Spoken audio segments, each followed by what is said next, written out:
Bandwidth provided by Recursive Squirrel Interactive. Visit them on the web at recursivesquirrel.com. Episode 622, Air Quotes.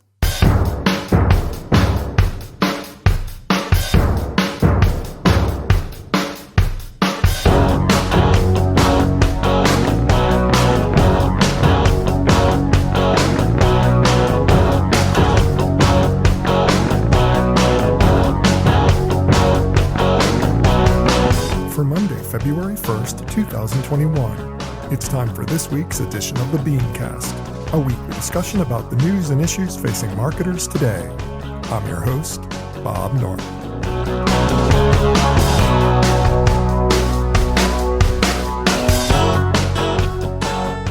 Thanks for joining us. If you've been paying any attention to the news over the past week, you've probably heard about the David and Goliath investor battle over GameStop. But what does it all mean? And what can financial marketers learn from it? Tonight we'll discuss. Also, the intensifying battle over IDFA, the marketing future of Clubhouse, are startup agencies the new big client preference? Plus this week's Fair, Fail, Foul. That's the lineup. Let's meet tonight's panel.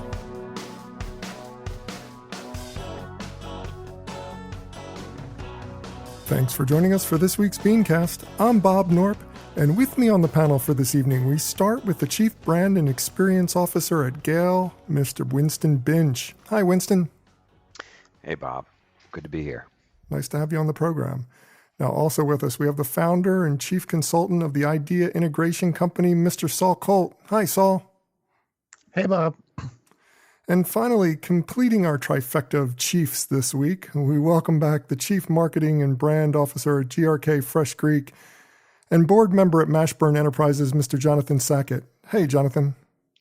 Bob, guys, I am the baddest ad man on the planet today. The baddest ad man on the planet. I don't know. I just felt like saying that for some reason. And I'm leaning into my microphone, so I'm hoping I sound better. You do sound good. I think Cool. that's probably a good piece of wisdom for everybody today is just lean into your microphone. Everybody out there should just lean into your microphone. Period. Ever. Just do it. Well, everyone this week was talking about the story involving Reddit group Wall Street Bets, which had turned several shorted brands, most notably GameStop, into meme stocks, where just stocks that were previously trading at very low values were suddenly worth $300 and $400. Now, there are lots of angles to this story, but since none of us are investing experts, I'm going to stick to the things that marketers can learn from all this. So, Winston, one of the interesting things about this is that it was essentially a short squeeze. So it was the little guys taking on the big investors. But, so there's that angle to take on it, that there's some kind of Robin Hood-esque thing, no pun intended, considering Robin Hood app was at the center of this. But there's also a brand story here, because a lot of these guys who are doing this are people who would have been of an age where they were frequent patrons of GameStop when they were younger. And it shows possibly the power of a brand. And I'm wondering what the big takeaway is for everybody out there in terms of the strength of a brand and what it can mean to the financial markets. Yeah, well, I'm glad you said that we're not financial experts here, because I'm definitely not. I watch billions, but that doesn't count. Yeah, I think I prefer creating things most of the time. But as a storyteller, I mean, the David and Goliath undertones are pretty amazing, right? Like the inherent drama of amateurs versus pros. But what really interests me about the story are a couple of things. One, the power of brand, and two, the power of the consumer. And when you break this thing apart, right, like movements don't start overnight. This guy, Keith Gill from Brockton, started investing in GameStop in 2019. And, he didn't do it. He didn't set out to take down a hedge fund. He believed in this brand. He believed in their ability to transform and innovate. And I find that very interesting. And then the second thing, there's a lot of controversy, obviously associated with Robinhood, but tools like this, are really giving consumers the ability to test and apply their purchasing power for the brands they love or believe in. So I think that's pretty amazing in its own right. And I think it means a couple things for brands, right? And I'm like a broken record when it comes to this, but invest in your story and your experience, right? Not just your supply chain and tech stack. You need fans, not customers. You have to have an emotional connection with people. When things are tough, that really matters. And then also, memes can mess you up, and they can also make you. So I think this is not new, but it's another example of it. You have to be authentic. You have to be, again, someone your customers and just the internet is going to want to root for. I think that's. Go ahead, Saul. I was going to offer some I don't know, bookends to that comment, but you go ahead. I was going to say I take a completely different view on this. I think it's embarrassing for GameStop. This is a brand that, if we want to take it literal, it was the meme out of it. All the memes that came out of it were how embarrassing the company is at this point. They lost almost $500 million in 2020. This was a brand that maybe these people shopped at in their youth, but they certainly haven't been in a store in the last, 5 years or 6 years, because a lot of the comment around this whole thing from a marketing and brand perspective, never mind the financial implications and the hedge fund and all that stuff, was that it's like, hey, this is a company that gives you 25 cents for your DVDs. Now they'll give you 30, and things along those lines. And Blockbuster, which is another failed company, there was a lot of parody memes around Blockbuster saying, us next, us next. So this was kind of, dancing on the grave of a company that had maybe 6 months to live, and they're in no better shape than they are now, because no one's going to go, oh man, I should go give money to GameStop. That's a company I really want to, buddy up with. And, of course, the shares are going to return to normal once all these people made their money and got their money out, and sort of life resumes, and they either pick another, distressed company to plague or whatever. But from a brand thing, I think this is actually maybe the worst thing that's ever happened to GameStop. One of the interesting things about the mechanics of this whole thing is that the people who were betting on GameStop, the people who were in Wall Street bets, they are small investors, and small investors usually, not always, but usually invest in stocks to go up. Whereas the markets, the big institutional investors and all the big players on Wall Street, they're often betting for stocks to go down. And it's kind of a difference of opinion that formulates a much broader gulf between the two parties here. And I'm wondering if that's something to do with the fact that there's youth and exuberance behind this effort, and that, if they're really going after GameStop here, if they're trying to pump up GameStop, it's not because they're stupid. It's because they believe in this product. They believe in the brand. They believe in it. They believe it's going to go up. If we assume that the small retail investor is always looking for stocks to go up, it doesn't sound like they're playing games here. It's just like it's not a David and Goliath story in the end. Well, it's not them going after. It's not them going after. The hedge funds. It's them going after the fact that they're this brand that they love and they want to invest in. It should be able to gain in value if people believe in it and people put their money behind it. That's the question, Bob. It's funny that you said youth and exuberance. I wonder if it's more nostalgia. Well, yeah. I mean, there's a part of me that says it probably is nostalgia. Yeah, I mean, brands are memories. I mean, and Right. I think that also speaks to me to the power of a brand and the need for the emotional connection. One thing I was just thinking about is, we talk a lot about just brick and mortar and the decline of it, but there are examples like brands like Michael's, for example, right, that kind of got ahead of things prior to the pandemic with digital investment, doubling down on an experience and are experiencing growth. And of course, it was a good time for making it home. But I do, Bob. I agree that I think there was genuine belief from this investment community that this brand could transform.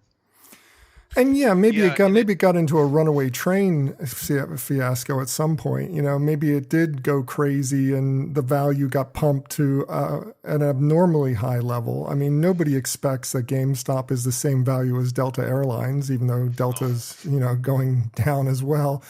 Nobody expects that it's more valuable than Delta Airlines, but it is more valuable than the Wall Street community, the hedge fund community was giving it credit for. So I think there is a legitimate thing. What's interesting? It's only more valuable because somebody orchestrated a mass of people to push the stock up. No, but that's not what. It has nothing to do with the worth or the potential of this company. They recognized something. They recognized an opportunity, jumped on it. Same with the other companies on their list. You're talking about BlackBerry, so maybe there's some nostalgia there. But these are companies that are well past their best before date.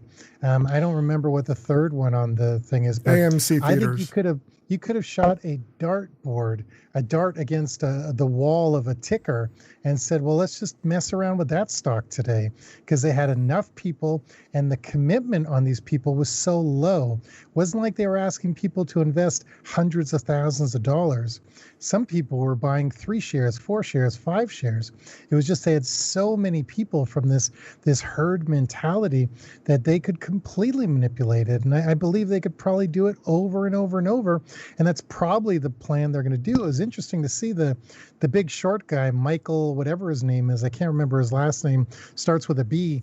But he made $100 million on this thing or something crazy. He was right at this from the beginning, and then at the end of it, he's like, "Hey, we should regulate this. We can't let this happen a second time." While he's like, breathing on his bag of gold and shining it with his merino wool shirt. That's a great point, because this is a business model that can easily be replicated. Right. Mm-hmm. And the other thing that we haven't really talked about, I'm really interested in your guys' take on this. I think this is me personally. I'm not a huge gamer or anything like that, but I will tell you, I think that GameStop, first of all, we always talked, I just hate the term brick and mortar, but we always talk about how do you go from brick and mortar to digital, right? And I can't help but think that if you're a gaming destination, brick and mortar store, how badly did these guys drop the ball to market themselves to begin with? Now, the question is, if I was the CMO over there, what would I be doing right now, this second, knowing that what just happened? How do you start to capitalize on that and say, okay, I haven't seen them do anything. I haven't seen them do anything, Saul. Mm-hmm. And that's exactly my point. I just think right now, listen, we talked, Winston brought up some great points about brand health, brand awareness, brand love, if you will. And what we're talking about is an entity that now probably has a breath of a second life, or the potential breath of a second life. What do you do with that? You start to say, okay, how do we monetize the ping pong ball, right, between online and offline behavior? And how do we make the reviews stick? And how do we get more credit for the reviews? And how do we become the gaming expert over all the millions of vast gaming sites that exist right now? Right now, the CMO, whoever the CMO is, if they've got one over there, if they've got one, you just got a lucky break, but you got to take advantage of that, because the ball has been dropped by GameStop for so many years. It's not just the GameStop needs to take better advantage of this marketing opportunity. I think financial marketers out there, everybody in the financial world, they're learning lessons about what young disintermediated retail investors are like, what they're thinking, how they act. And it's dramatically different than what they've been expecting from the Wall Street investor, from the person who puts their money in and starts trading. It's a much more egalitarian type approach to investing, and it's something that's going to shape markets going forward. So I was wondering, what do you guys think? I mean, Winston, what are your thoughts? Does this teach the financial marketer any new tricks as far as how to approach these individuals, these young investors, millennials, Gen Z, who are investing for the first time or have a different set of priorities than the average investor that they're used to dealing with? How do you handle them? How do you approach them? How do you deal with them? Yeah, well, a few things. Well, one, Wall Street people don't care about the brand. They care about the numbers, right? And I think that's an interesting and problematic thing when you think about now, more and more people care about the values of brands they support and they buy. That's true. That's true. That's true. There's a tension there. But they're still in the they still do marketing. I mean, they may not be as invested in the brand per se. A lot of these companies are more interested in the numbers, but that doesn't preclude outreach to these individuals with a core message that gets across your point and sells your product and gets people investing with your company. So, or, saving with your company or whatever the financial product is. Wouldn't you say? Yeah, I mean, I get that. I mean, the point I was trying to make is that, as we think about branding moving into the future, the values and the transparency that you need to consider and your positioning it's really important, and you can get blown up really easily. And you have to consider that these people aren't just making, it's not just about tweets. I mean, the actions they can take, they have power like they've never had power before in terms of shifting, the markets. One interesting angle of this story that may not be as properly addressed as it should be is that a lot of this was driven by the apps that we mentioned earlier, like Robinhood and some of the other apps, like Splash and a few other ones that are out there that kind of they have I think, what is it? Robinhood has the tagline, something like democratizing Wall Street or democratizing investing. They're very much about giving the small guy the power, and it's a power that the small investor really took advantage of during this opportunity. And it expresses a core value of this community. And yet when push came to shove, Robinhood shut down investing for a whole day and then managed to come back, but only allow limited trading of the stock after it came back online. I'm wondering, did they handle that right? Did these companies handle it correctly by shutting it down? Or is this a no-win situation because they had to shut it down because of the volatility of what was going on? What do you think? Well, so whether they had to or didn't have to shut it down, it's how they communicated it, which was a big disaster for them. And I think that it'll probably hurt a lot of trust in people's mind. There was a lot of other people that shut it down, but they at least explained why they were shutting it down and the reasons behind it. But Robinhood, like you said, they give the power to the people, but they also took the power away. So there was a lot of hard feelings, and they'll rebound just fine because people have incredibly short memories for these sort of things. But man, did they startups invest in a crisis communication person or invest in some communication person, because this was their moment. Some companies go forever without having their moment where the whole world is looking at them. This was their moment where the whole world was looking at them, and I'm not going to say they choked, but man, they didn't do it the way they could have done it. Well, they certainly weren't prepared. Mm-hmm. Right. So just a specific communication on a 101's communication on crisis management would have helped them a ton, for sure. Yeah, and what do you think, Jonathan? Do they come back from this like Saul says? Are they going to bounce back as far as a trading app, or is this kind of a nail in the coffin considering there's so much competition out there in this space? No, you know what? You know what I think? I think it's going to increase their value. I think more people are going to go to them because, to Saul's point, Saul said people have a short memory. In this space, they have a short memory, period. And I think what's going to happen is it's somehow going to get positioned that they were involved. And they'll find it, if they're smart, they'll find a way to take credit for it. They'll grow their user base, and they'll probably come out. If they're smart about this, they'll come out of this on top. Mm. Well, it's a fascinating story. It's something that I initially saw on Monday, right after the show came out last week. I saw a story pop up on Mashable, and I said, this is going to be big. And sure enough, by the next morning, it was on the Wall Street Journal headlines. So, I mean, it's just amazing how this thing blossomed. Well worth the discussion. Well, I want to move on. I want to talk next about the battle over iOS 14. If you've been listening to the show and reading the headlines, they're about to turn on their IDFA, or ID for Advertiser Permission feature, which allows the user to decide what kind of data and location data, advertising tracking data that applications are allowed to use on the iOS platform. Google warned of a drop in ad effectiveness and thus a drop in revenue for developers. Facebook is threatening legal action against Apple. Apple has blasted privacy practices at the big tech companies, targeting Facebook specifically. This situation keeps getting uglier and uglier. And I'm wondering, Saul, let's look at Apple first. Should they be trash talking like this, or is it wiser to just, put their heads down and proceed as they intended, which is just turn it on and let it do its work? Because this seems so out of character for Tim Cook to be vocalizing his outright disdain for the privacy practices at Facebook.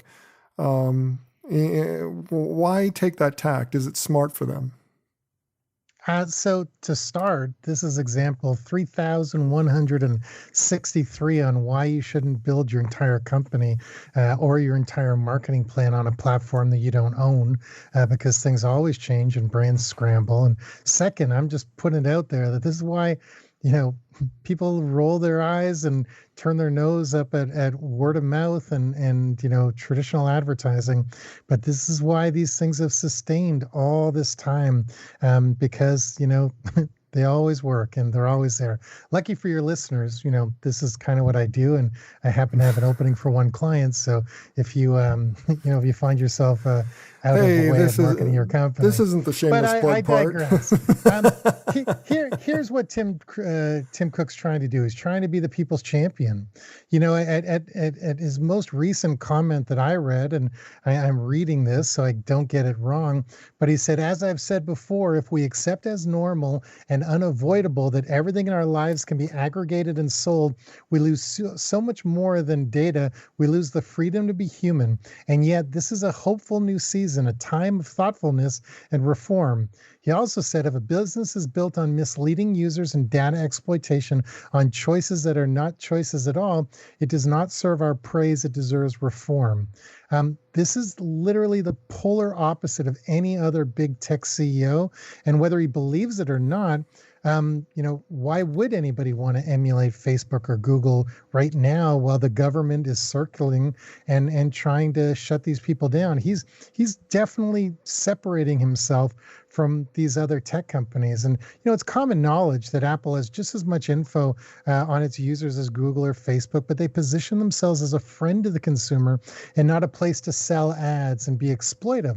I still think Apple is going to be the last company standing and will eventually look exactly like all the others, because brands will demand a place to reach customers, and growth hackers will need this to survive and keep their jobs and slick startup titles. But in the end, right now, I think this is a brilliant move of Tim Cook, because at this moment, he is separating himself. He's building a moat around all these other tech companies. But again, I don't believe that it's all altruistic. I've said it many times in the show. I think, a year or two when the dust settles, there's going to be Apple ads or iAds or whatever we call them. So I think this is brilliant. Does everybody else agree? Yeah, I mean, I agree with you completely. It's just great marketing. Apple is known for it, and this is another example. My mom actually texted me that speech. So I mean, it's. Hey, leave your mom out of this. I was going to, but you know, Okay. it got her, and I agree. I mean, it's just smart for them, and I don't think they're all altruistic motives, as you said, but I think it's a good move. And you know, I don't know what's going to happen to Facebook. Who knows? But you know, one thing's for sure is they continue to be less and less cool. And that's just not a good place for a social network, right? They have the ridiculous scale, but you know, my kids aren't on it, and you know, increasingly, I think moves like this are going to start to get people to think differently about the platform. You know, some are predicting, speaking of Facebook, some are predicting billions of losses to Facebook, Jonathan. I mean, is this hyperbole or is this real? I mean, obviously Facebook is radically, like intensely concerned about this issue to the point where if they're trying to launch legal action at this point, they're seriously concerned about this and they don't want it to go through. But is that just our profits may be down a little bit, or is this seriously wiping billions off the balance sheets? Yeah, first of all, I got to say, everything that my counterparts here said is wrong. Yeah. And we'll just leave it at that. No. So, okay. So I've seen the projections, 4 to 7%, right? Isn't that what they're saying? That 4 to 7% loss of revenue. Right. I'm not really sure. I didn't see that statistic. It's depending upon how you look at it. Look, this is every time there is a speed bump in the road that is Facebook, everybody thinks, right, Facebook is king. Okay. And by the way, it's also Frankenstein's monster because it was built on a faulty foundation.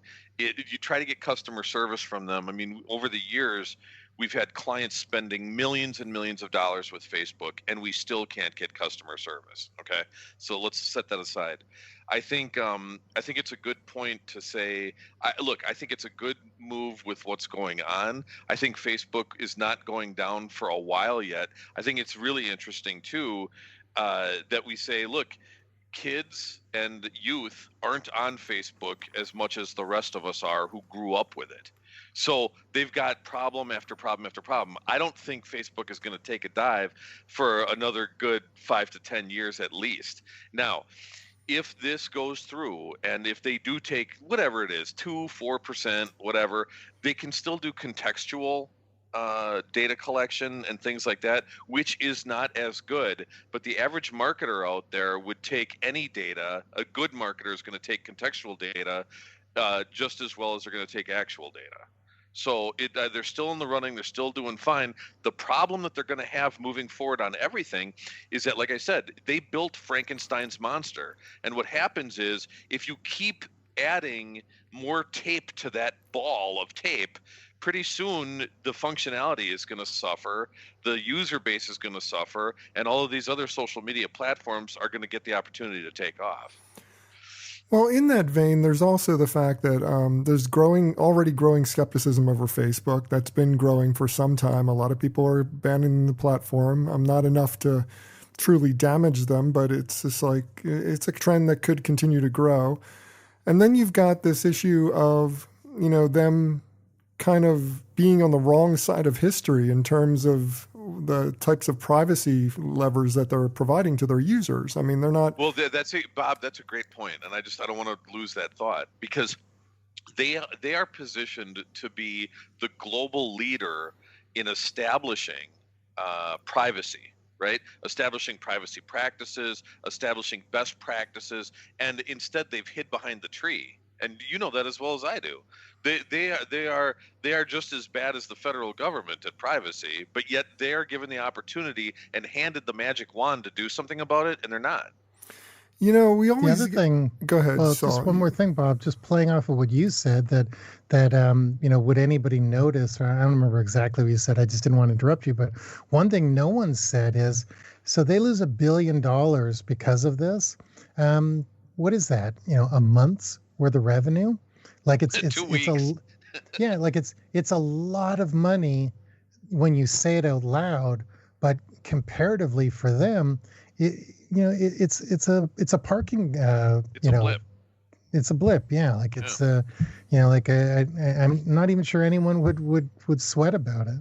The other thing, is, I think we all know this, but the tools, the data tools, the analytics are just still so much more far superior than even the newer or the other upstarts. TikTok is still so immature in that space, and even Snap. So what you're saying is that the maturity of the tools is enough to preserve them in this situation? It's just, it's even with some of the future issues here, it's still the most powerful ad platform ever created. That's interesting. The capability. To that point, one thing is for sure. Look, they have, whether their mining tools, their data mining tools are founded, justified, accurate, whatever, the flat file that is the data that they have is far superior to anybody. So I think their mining tools aren't as strong as they should be, but I'll tell you something. They've got the data, they've got the historical data, and they've got the predictive modeling. Now, as long as they can report it more accurately, I mean, it's hard to take that on, and especially when they've got the buying power to buy out an enemy quickly. Yeah. I mean, when we see Instagram ads build brands, I mean, they're building businesses. That's right. They are ridiculously impactful and smart. You should do this for a living.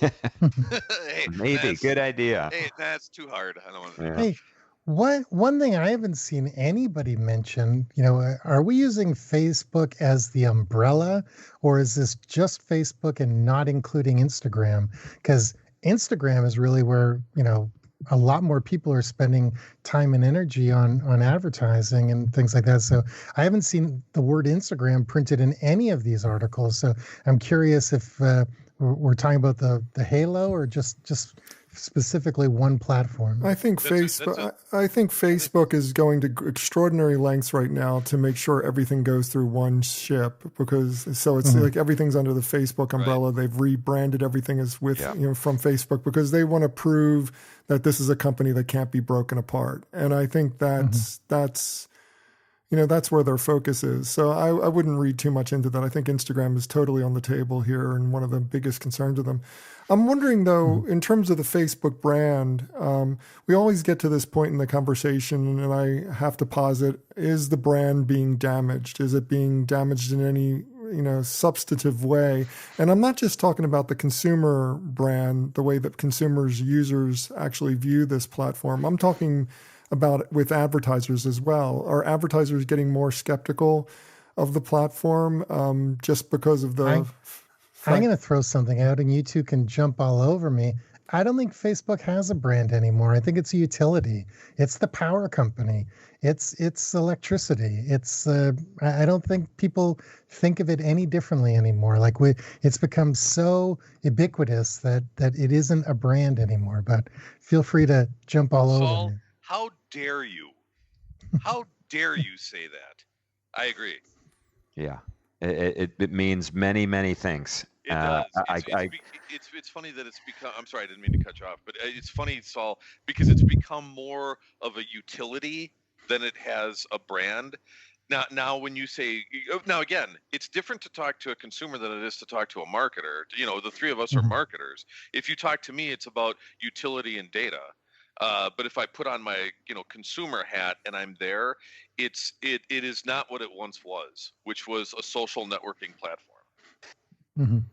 But I think smart brands and advertisers, it's about audiences, right? It's like, who are we talking to? And there's still a lot of important people and customers on Facebook, so it has a role, and I think it will continue to. But when you're talking about youth marketing or reaching younger people, it's not even in the conversation. And to me, that, as you said, down the line, as we look down the road here, that's going to be an issue. I don't think they're going away or sinking in the near term, but they are not a relevant and cool brand for young people. Not at all. And to that point too, it's interesting if you compare it with Google. Google has a bad history of buying up assets, companies, capabilities, if you will. They had a bad tendency to buy up companies and then just let them linger and go, okay, we really don't know what to do with you. What Facebook is doing is, we always say the brand umbrella. I always say the brand bowl. I think what Facebook is doing right is what if you look at the utilities that they're buying up, they're putting it in their bowl. And they're making it part of a family of offerings. That's where Google screwed it up, because they let everybody else die. They would buy you to die you. And Facebook's doing a much better job than that. Like you said, both you guys said, it's not going to die tomorrow. The question is going to be what they're going to do. At this point, do you even have to reinvent yourself and rebrand yourself? I'm not saying rename. I'm saying reinvigorate the brand and the brand equity that you once had, or do you say, you know what, we're Kleenex now. We're such a part of vernacular and nostalgia and data that we just keep that car driving. Yeah. Well, the other thing I'd say is Zuckerberg is Facebook, right? So, you wander down the line. Yeah, possibly. You wander down the line, right? I mean, if does a leadership change help? It's probably not going to be enough, but definitely eager to see where they evolve. Even with regulation, it's going to be an interesting thing to watch. Some interesting conversation.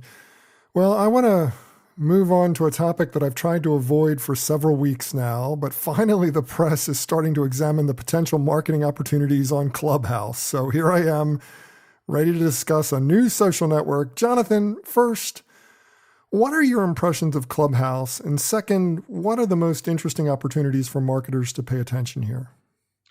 Yeah, I want to be very clear here, guys. I don't do impersonations.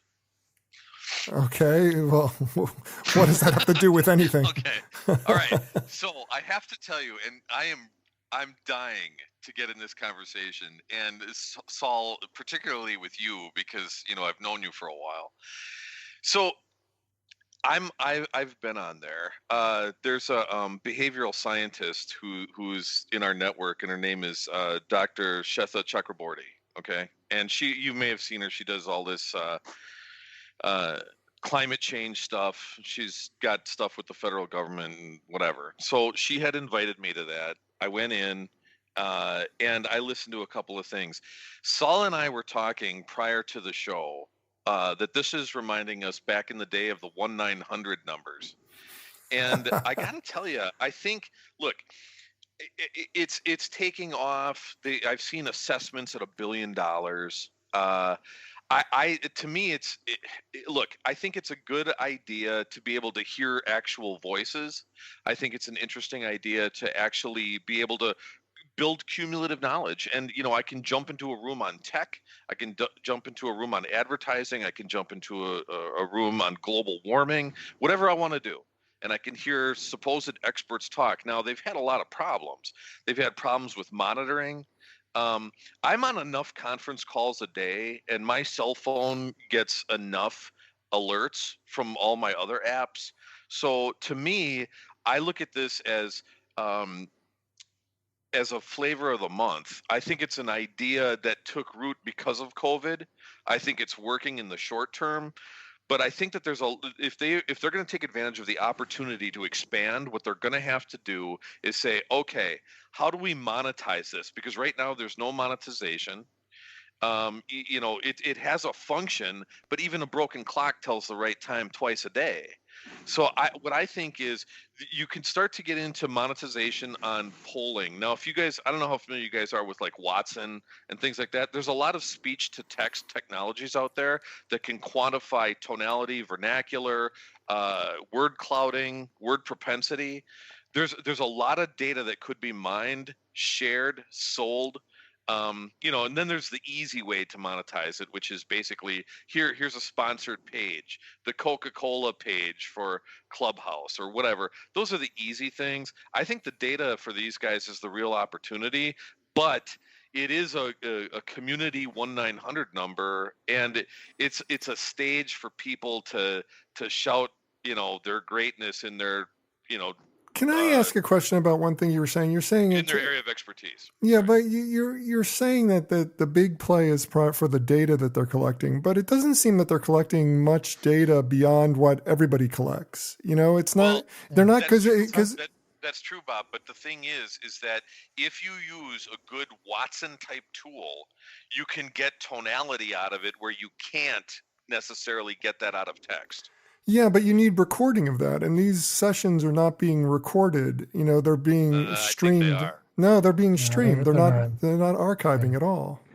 I think that's what they said. That's the narrative, but I'm not sure if I buy that. Listen, if you're going to build that platform, and say, we want people actually talking like a group chat, except actual voice, before you even build that out, you know what the opportunity is, and most of that opportunity is around tonality.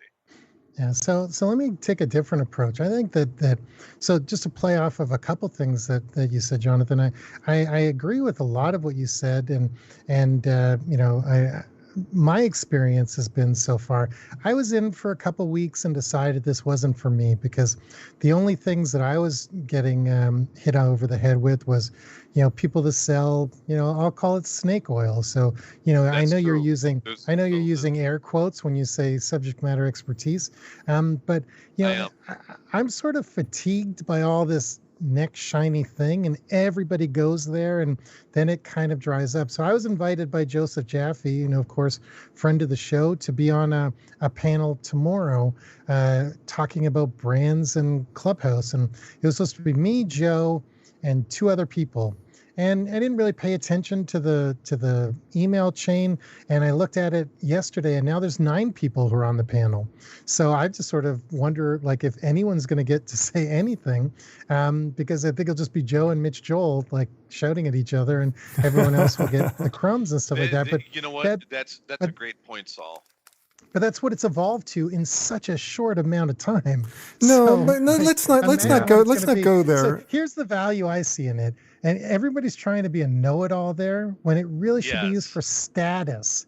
Okay, like brands, how can brands use it? Brands should be like, hey, you love this performer? Come and hear them talk. It shouldn't be 9 people on a stage. It should be 1 person on the stage or 2 people on the stage. This is a really interesting way to maybe do live performances or things like that. But Saul, unless of course you're hosting a debate, right? That's true. Yeah, there is. So I agree with you 100%. Look, the thing about this is that the problem with voice is interruption, moderation, right? How do you moderate this? And then of course, how do you get the financial model in there? You're absolutely right. The one session that I listened into today, it was a stage of pontification, I thought. Now, if I'm in college right now and I want to get into a room and learn something or have some subject matter experts, air quote, on advertising, for example. Okay, if Jonathan Sackett is up there and he's spreading his infinite wisdom. Nothing? All right. If Saul Colt is up there and he's spreading his infinite wisdom, that's something that can really be helpful, because not only are you seeing the words, like you would on Twitter, which is launching their combativeness to this platform. They're competitive. But I can hear Saul talk. I can hear him articulate, and I can actually hear where his passion lies. So there is something to it, and I think it's great. But like I said, for a guy like me and probably the rest of you guys, I'm on conference calls all damn day. The last thing I want to do is listen into somebody else's conference call. But again, there's even a broken clock tells the right time twice a day. Let me pose this: would curation help? I mean, and I'm not talking about moderation. I'm talking about better curation of the content. My big problem is I've not found a single session anywhere that I've wanted to listen to. I've played around with the platform, I've looked, but I've not participated on the platform because it's so hard to discover content. And I'm wondering, does it have a future as maybe a conference, an online conference tool that, you can set up some fixed rooms that are curated specifically on a subject matter that a conference would be known for. And then you give the opportunity for breakout rooms to be created by the users. And it's like you have that way you're picking a master topic, and then you're getting lots of subtopics, just like you do when you go to a conference. Would that help it?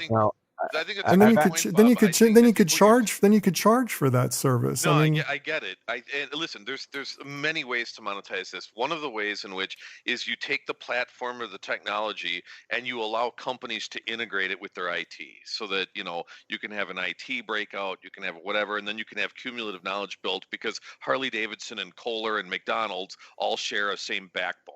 Okay, that's one way to do it, and I agree with that. But the biggest problem that they have is that they are hampered by the interface that they've already created, and you can't turn that freight train around. Yeah, I've had a little bit of a different experience. I mean, I was super skeptical. I needed another social network like a hole in the head, and I didn't want to get on the platform.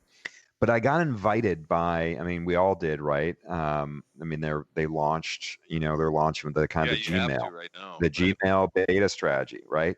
But like two really good friends invited me in. And I've last night I was in a room that was like a virtual dinner party for Ray McGuire, who's running for mayor here in New York. And I have to say, the content was fantastic.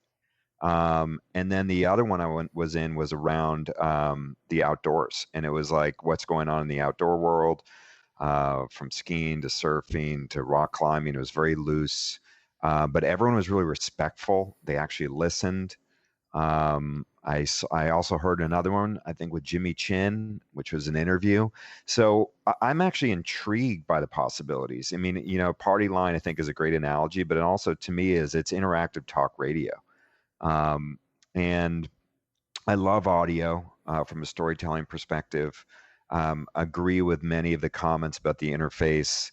Who knows where it's going to go, but it's interesting to me, and I really want to watch it. And I think it is going to make sense for some brands. I saw that the NBA, I don't know if it's them, but there was an NBA courtside room, all around, just talking about a game that's going down. So I don't know. I'm intrigued.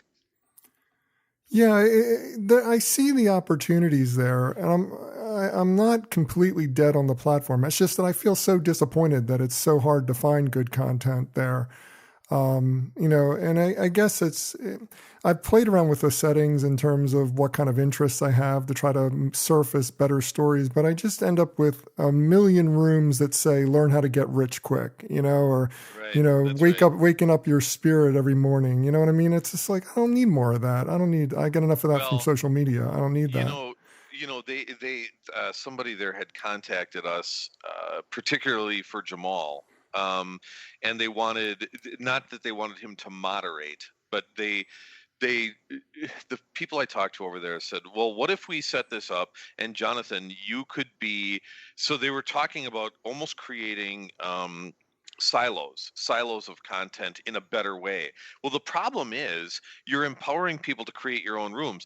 Jamal can comment on basketball all day long, but he's more interested in commenting on entrepreneurship because of all the hundreds and hundreds of companies that he owns. And that's more interesting to him. But the problem is now that all these people have made these rooms and breakout rooms in so many different areas, it's so vast, and they haven't even opened the doors so that you can just go in there and join. You have to get invited. So if they would have done it, you can't start over, or can you? But if you start over and you create those silos and they're governed properly, meaning that you do an advertising one, and one talks about email, direct mail, social media, that's one better way to set up the system. What they're doing is they're empowering people to set up the system, and it's getting all over the place. There's a lot of spaghetti in there, and it's hard to navigate through. Yeah, so I'm gonna throw something out here. You guys have said exclusive a couple times because of this invite thing. I've been on there for like 6 months, and found it boring when it was just cool kids and celebrities. So I find this whole exclusive thing, I'm using air quotes, kind of a misnomer because it's pretty darn easy to get an invitation to this thing. Because I look at the people following me, and they're all the people who I like don't really want following me on Twitter. There's nothing exclusive about Saul, getting in there now. that's So, it. I'm Marketing. unfollowing. I'm unfollowing Yeah. Saul right now. What I would say is that it's the perception of Mhm. exclusive, depending on who you are. You know, you were there Everything we're before doing is in air me. quotes, my friends. All of it. Yes, that's tonight's title. Yeah, no kidding. The air quote justification.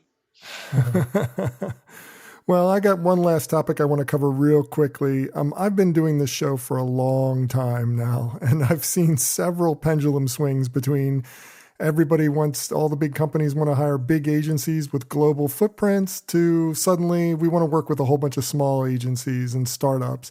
And it's gone back and forth several times over the past 12 years. But right now, there's a lot of talk about the move going back to startup agencies and small agencies being in vogue again. In particular, the story I was referencing was the one where Domino's, which was phenomenally successful with Crispin Porter Bogusky, fired them and hired a small startup of former CPB individuals. For some reason, I wanted to make them consumer packaged goods. So, what do you think, Winston? Are we in the middle of another renaissance for startup agencies? Is this going to be the new trend for big companies wanting to work with the smaller shops? No, I don't think so. It's a people business, right? And it comes down to you want to align yourself with the best talent you can. If anything, and there's familiarity. You know, I worked on Domino's for years back at CPB, but it's familiarity of that group of people that are work in progress. But you know, if anything, I'm seeing now a returned desire for quote unquote integrated solutions. So, you know, really where, you know, it's the storytelling, people still want great creative, but the strategy and data, strategy with a capital S, is really critical. But also, it's beyond the story, it is the media muscle.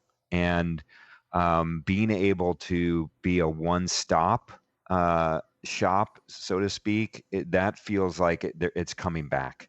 And, you know, I think clients were really wary of that because it was just a bunch of hype and very few agencies could pull it off. But you're just seeing consolidation happening at the holding company level. And also, you know, again, clients are hungry for, at least the ones that I'm interacting with, people that can think big from a strategic perspective, are backed by data and know how to get the stories out to the right consumers in the right way. So if I can I also paraphrase, basically what you're saying is that it doesn't matter whether you're big or small. It matters what kind of people, the people who are there. It's the connection. It's that. Yeah, it's a talent game, and I think the thing where it will go though, it's not just about the people. It's going to be about the platform and the data capability and maybe the technology that underpins that service layer, but still, this is a people business. Okay, Saul, I'm sorry for interrupting you. I don't know. It's a very similar statement. I just think with more talent available and budgets are a little smaller because of uncertain times, I think this happens all the time. And it's very cyclical, but yeah, it's just exactly what you said. People want to work with the people they've worked with before. They want to work with people who they know that they can trust, and wherever they are, they could be sitting at home alone, or they could be working in a big agency. So I don't think there's any shift. I think it's always been the same sort of thing, but I think we find ourselves at this moment with more people being available in different situations. Yeah, you know, it's a good point. I actually heard a client told me that he would only work with people he's worked with before, that he trusts implicitly. So that's I hadn't heard that at least stated outright like that before. So it does feel like in uncertain times and an uncertain marketing environment, that trust factor matters even more. Well, with that, it's time for this week's Fair, Fail, Foul. But before we get to that segment of the show, I do want to take this quick opportunity to thank my guests again and allow them to each do their shameless plug, starting with Winston Binch. You can find him at galepartners.com. That's the home of Gale, the agency where he works, and he is the Chief Brand and Experience Officer. Tell us what's going on in your world, Winston. What would you like to promote? Well, so we didn't talk about the insurrection, which is good. So I'll just bring it up really quickly. We've been working with this awesome client, Answer ALS, and they are a ALS research organization, nonprofit, and we launched a campaign for them, and just to help rebrand their new data portal, which was developed in partnership with Microsoft. That actually provides free access to the most comprehensive ALS research ever. And to launch it, we honored Stephen Hawking, who would have been 79 years old on January 8th, which was just a few days after January 6th. So we created a beautiful film and did a bunch of marketing cross-platform.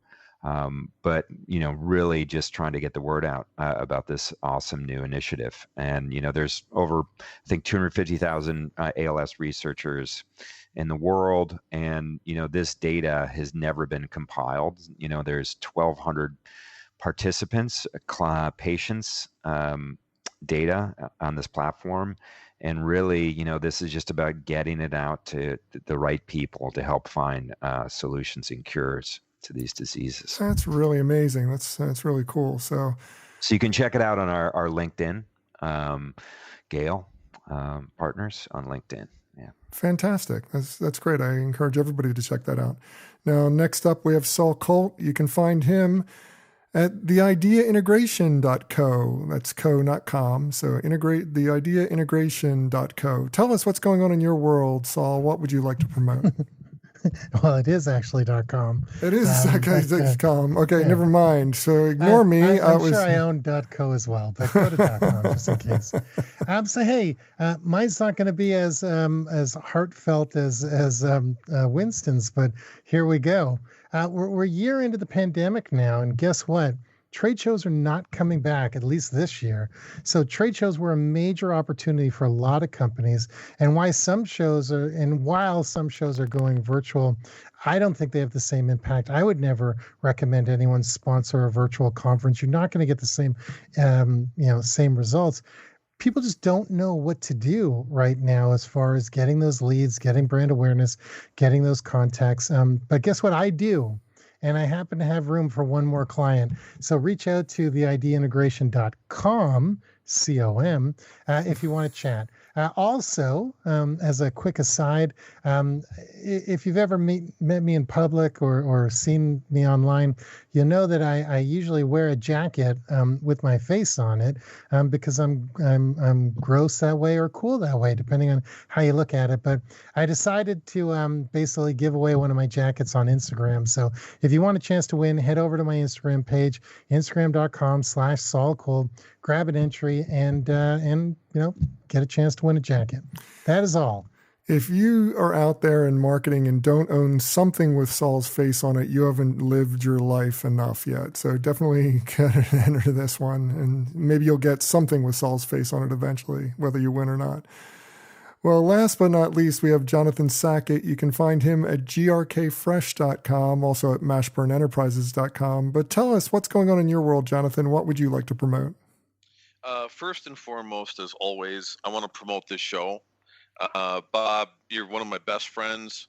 This show is excellent. I get so much feedback after we're on it, particularly when Saul and I are on it together. I don't know if that's a coincidence, Saul. Maybe it is. We should hit the road. We should hit the road. Me, you, and Bobby. Clubhouse, boys. Clubhouse. So listen, promote the show. Please share the show. I get so much positive feedback from it whenever I'm on. I really appreciate it. But I think it's a great platform for really good discussions. So that's number one. Number two, GRK Fresh. Right now in the States, we're abroad too, but in the States, we're in New York and Washington, D.C. We just put an offer in. potentially have over 300 more locations coming. So we're working on that, including 2 5-star restaurants. We're in the quick serve category, but that's where we're going. Rapid expansion, exit strategy, you know how it goes. So we're doing all that. Also, made a partnership that I'm formalizing this week with Robert Kennedy Jr. because he heads up what's called the Children's Health Defense. Have you guys heard of this organization? Mm-mm. So it's childrenshealthdefense.org. And what they do is they establish things of better behavior, better ways of eating. How are we handling pandemics? You know, there's a lot of things that Robert Kennedy Jr. is doing, and I really liked it. So I had a great conversation with them this past week. So how can we partner? How can GRK Fresh donate? And how can we be together with what we're doing? I think it's a great cause. The Kennedy name is associated with it, so take that as a positive. A lot of great things happening with that. We've also been so we're working on a reality show around GRK Fresh, which I was very apprehensive of doing, but the networks actually came to us to film it, and right now the placeholder is called Building the Greek Empire. So I'm working on that. I think that's about it. I got a lot going on, man. I'm very confused over here. Yeah. Well, it does sound like a lot going on, and I'm really glad you could take some time to be on the show. So thank you very much, and definitely check out GRK if you're near one of the restaurants, or check them out online.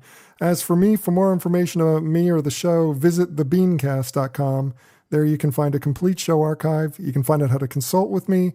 And of course, you can find out how to advertise on this program. So check it all out at thebeancast.com. And now it's time for this week's Fair, Fail, Foul, a rundown of the best and worst of the advertising, marketing, and public relations from the last week. First up, Saul, people were asked, I'm not going to say who yet, but people were asked to draw bottles of ketchup, and resulting in tons and tons of pictures of Heinz bottles of ketchup. Now you can read between the lines, Heinz did this. I thought this was an incredible campaign because it's just like, it shows the power of their brand, but it also shows the consumer love of that brand, you know? And I think that this is one of the, and usually what a brand would do is say, we're Heinz, we want you to draw a picture and we're going to feature in advertising. But by just saying, draw ketchup for me, they ended up with a great story about how their brand resonates and has a history with the consumer. What do you think about this? Yeah, I thought it was a brilliant idea, and it was brilliant execution, even in the, the out-of-home ads and the creative they created from this, because they didn't try to pretty up the pictures. They didn't try to, put a better filter on them. Really, really well done. Very impressive. Now, on the fail of the week, surprise, surprise, I'm going to give it to Robinhood. Robinhood, the way that they shut down trading for GameStop, AMC, BlackBerry during the midst of this crisis was just awful, Jonathan. I mean, it's just like, it seems like it's a 101 type of thing. If you're being compelled to do something because of regulatory issues, make it clear about that. You don't have to just go ahead and shut it all down and say, you guys are misbehaving, when your whole brand is democratizing investment. It was the nun with the ruler on the knuckles. I didn't get that at all, man. Look, they had a golden opportunity to. You can take credit for shutting things down and saying you're doing it in the best interest of your peeps.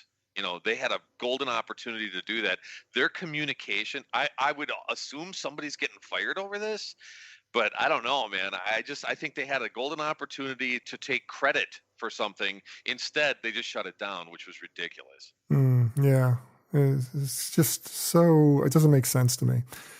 Well, the foul of this week, Winston, goes to the Olympics. There's a lack of contingency plans. It's becoming very obvious that in the wake of the announcement that the Olympics are going to go on, maybe sometime later this summer, we're thinking that they're going to happen, but that's the trouble. You know, it's just like they're promising that Florida is pitching for it too, right, Bob? I don't know. Yeah, Florida came in and said, "Well, we'll host it here." So I don't know. But the point is, it's just like to assume that we're going to be ready to have the Olympics is already up in the air, way up in the air. And especially considering the vaccine rollout's not even going well in first world countries, let alone third world countries.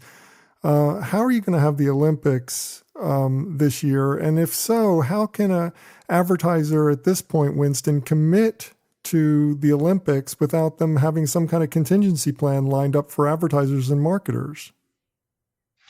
Well, I'm cheating a little bit because I'm working on an Olympics campaign.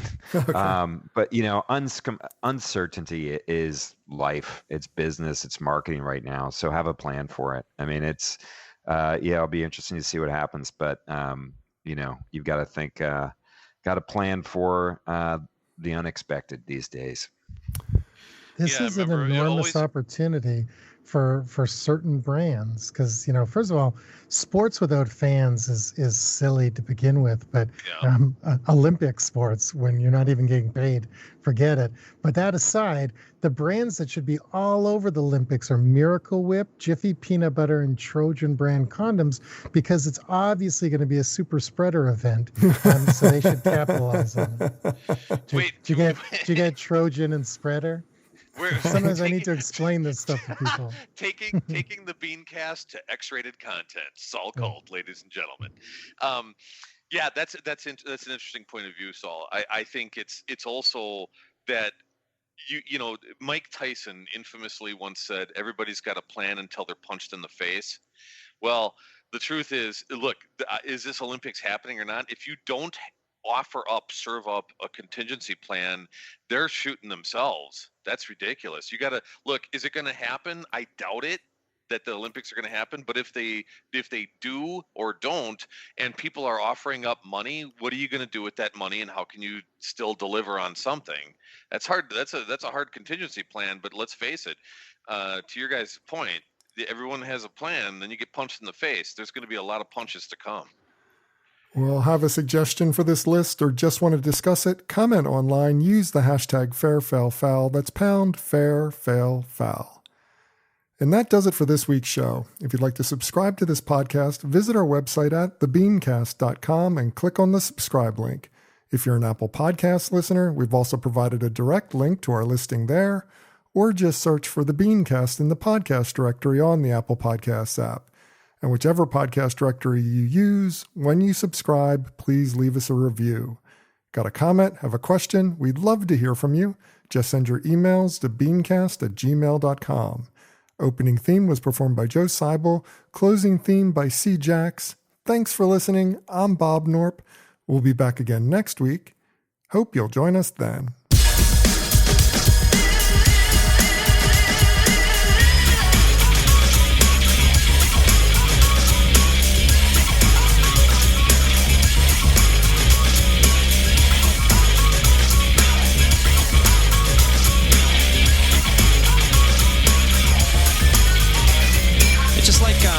You know what I mean? It's like if it's, you know what I mean? I don't know, man. It's just like, okay, it's like, you know what I mean? Like, it's like totally like that. It's like, I don't know, like if it's, it's like, you know what I mean? Yeah, it's just like kind of, it just seems like it's just like almost exactly.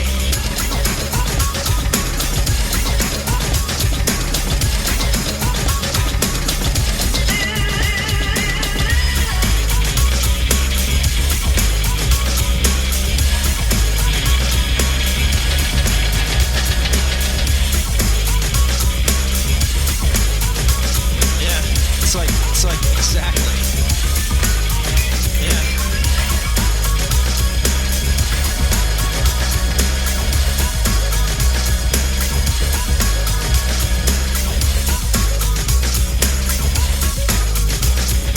You know what I mean? Exactly.